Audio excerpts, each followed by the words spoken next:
तरह की घटनाएं दिन प्रतिदिन बढ़ती जा रही है, इन पे उनका क्या नजरिया है और इस जो आज पूरा कैंपेन हुआ है इसका क्या फायदा वो देखते नजर आ रहे हैं कि क्या इससे वाकई में जो सियासत है, जो सरकार है, वो जाग पाएगी या नहीं।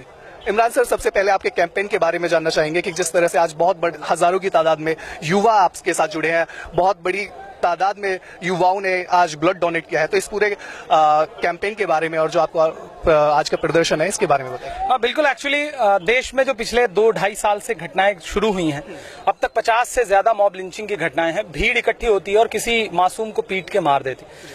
मैं शायर हूं तो थोड़ा सा जज्बाती हूं, मेरा दिल इस पर इतना रोता है कि किसी भी एक शख्स को आप इकट्ठा होकर मार दो। मुझे लगा कि ये कैसे रुके। जुनैद के कत्ल के बाद, जुनैद की मौत के बाद मुझे लगा कि एक कातिल भीड़ है जो मार रही है और एक इतनी बड़ी भीड़ है जो खामोश है, तो उसके खिलाफ उसको जगाने के लिए कुछ करना चाहिए। तो सबसे पहले हमें सरकार, गूंगी बहरी सरकार को जगाना था, तो हमने ईद पर काली पट्टी बांध करके एक एहतजाज किया, एक विरोध दर्ज किया। पूरी दुनिया में लोगों ने विरोध दर्ज करवाया और कानून मंत्री को बयान तक देना पड़ा। वो एक कोशिश थी। उसकी दूसरी कड़ी हमारी ये थी कि हम गांधी के आदर्शों पर चलते हुए उस कातिल भीड़ से कहना चाहते हैं, तुम्हारा खून क्यों बहा रहे हो सड़क पर? हम इस खून को दान करेंगे। ये खून सेना के जवान के काम आएगा, ये खून किसी किसान के काम आएगा, ये खून पूरे हिंदुस्तान के काम आएगा। मैंने सोशल मीडिया के जरिए कैंपेन करी, लोगों से बात करी, लोगों को बुलाया और आप देख रहे हैं आज जंतर मंतर पर हजारों की तादाद में इतने लोग इकट्ठा हैं कि ब्लड बैंक की गाड़ियां छोटी पड़ गई हैं ब्लड लेने के लिए। तो आज देश के 50 शहरों में हमने हजारों यूनिट ब्लड डोनेट किया है और एक पैगाम दिया है भीड़ को, सरकार को, कि हमारा खून सड़क पे मत बहाइए, ये आपके काम आएगा। आपको क्या लगता है, लगातार इस तरह की घटनाएं बढ़ती जा रही है, इन असामाजिक तत्वों को कौन बढ़ावा दे रहा है? आखिर क्या मकसद? आपके एक लंबे समय से आप सामाजिक कार्यकर्ता रहे हैं, आपने दुनिया को देखा है, क्या लगता है कि इसके पीछे मकसद क्या है? जाहिर सी बात है, मैं अक्सर कह रहा हूं कि दुनिया में गाय की जितनी नस्लें हैं वो दूध देती हैं, भारत वाली गाय जो है वो ओट देती है। तो ओट दूहने का काम चल रहा है। ये मॉब लिंचिंग नहीं, दरअसल ये मोबिलाइज लिंचिंग है। इसके पीछे एक एजेंडा है और वो एजेंडा काम कर रहा है। तो सत्ताधारी दलों पे, शीर्ष पे बैठे हुए लोग टीवी चैनलों के स्टूडियो में बैठ के डिफेंड कर रहे हैं, वरना इन गौ गुंडों की औकात इतनी, इन गौ आतंकियों की औकात इतनी नहीं थी कि वो किसी को मार दे।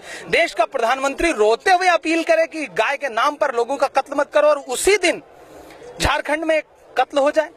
56 इंच का सीना है, आप दुनिया के सुपर प्रधानमंत्री हैं, लेकिन आपकी बात आपकी पार्टी के आनुषंगिक संगठनों के लोग नहीं सुन रहे हैं। तो इसका मतलब आपका शह है इन सारे लोगों को। अगर शह ना होता तो आपकी एक अपील के बाद किसकी मजाल है कि वो जो है किसी इंसान का कत्ल कर देता भीड़। तो ये लोकतंत्र मर रहा है, लोकतंत्र बचाने की लड़ाई है और ये लड़ाई यहाँ रुकेगी नहीं। हमने आज जंतर मंतर पर किया है, हम देश के तमाम बड़े शहरों में जाएंगे, आवाम से अपील करेंगे कि खून मत बहाइए। खून जो है वो आपके काम आ सकता है, वो सरहद के जवान के काम आ सकता है। तो हमारा खून लीजिए, हमारा खून बहाइए मत, हम प्यार से दान देंगे, हम मिलजुल के रहने वाले लोग हैं।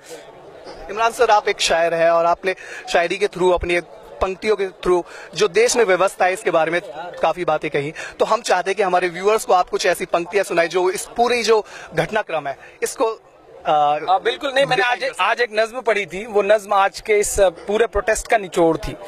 वो नज्म थी कि पूछता है तिलक से वजू चीख कर, दोनों प्रतीक हैं वजू और तिलक। पूछता है तिलक से वजू चीख कर, आमने सामने रूबरू चीख कर, गाय के नाम पर जो बहाया गया, पूछता है हमारा लहू चीख कर।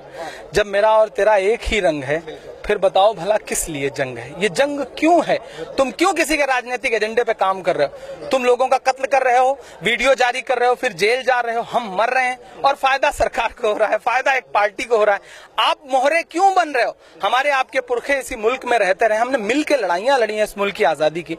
तो आज ये आप कौन सा बंटवारा चाहते हो? आप 25 करोड़ आवाम को आप कहां भेज देना चाहते हो? सबको मार तो दोगे नहीं, आप देश को किस मकाम पे खड़ा कर देना चाहते हो? तो आप भी सोचो, हम भी सोचें, इससे पहले कि मुल्क बर्बाद हो, समाज बर्बाद हो, दोनों लोग मिलकर लड़ाई लड़ते हैं। आज अंतिम सवाल आपसे कि आज आपका जो कैंपेन था लहू बोल रहा है इस शीर्षक से, इससे पहले नॉट इन माय नेम से तमाम देश में इस तरह के कैंपेन चल रहे हैं। क्या आपको लगता है कि इन सभी कैंपेन के बाद जो सरकार है वो जागेगी? क्या वो वाकई में सख्त कदम उठाएगी इस तरह के गौरक्षकों और आतंकियों के खिलाफ? मुझे कम उम्मीद है लेकिन ना उम्मीद नहीं हूं। मुझे लग रहा है कि सरकार पे दबाव बनेगा तो उसे जागना पड़ेगा, और जब आवाम जागती है तो उसने तमाम पिछली सरकारों को बदल दिया है, और अगर ये नहीं जागेंगे तो सरकार को आवाम बदल देगी।